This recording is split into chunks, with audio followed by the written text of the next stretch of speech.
Now in section 7.2, estimating a population mean. And we know that a mean means an average of the data.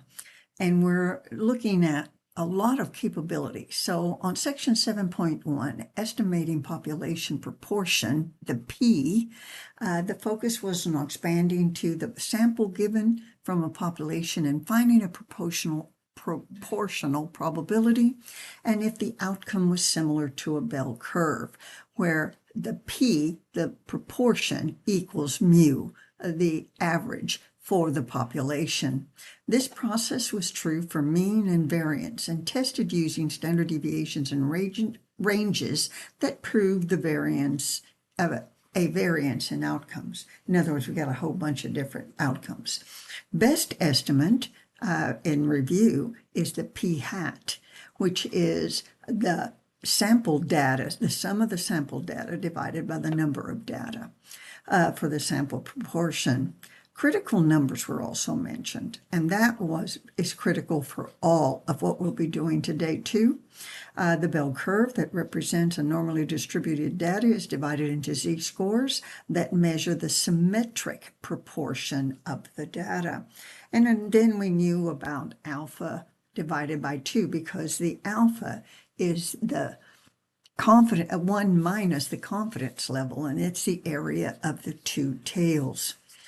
We use E equals the z-score of alpha divided by 2 times the square root of p hat times q hat over n, where we know that q is 1 minus p hat because the two add up to 1. So of course we use the calculator, and in this case we have the inverse norm to find the critical number. So long we know it's 1 minus the alpha divided by 2, which is kind of wrong in that respect because we're talking about the confidence level plus a over 2, 0 for mu, and 1 for standard deviation, because the assumptions are always that it is a uniform bell curve. And note that we round the decimal places for 95 to 2 decimals and 3 for any of the other confidence levels. Now, if we wanted to find the number needed to get a designated value of E, then we have this formula. The z-score, alpha over 2 squared, times p hat times q hat divided by e squared. So what are our objectives for this section? And we're cutting away from the z-score and going into more predictions, not knowing certain things. So the objective is to identify values and verify the necessary to estimate a population mean. Construct and interpret a confidence interval estimate of the population mean.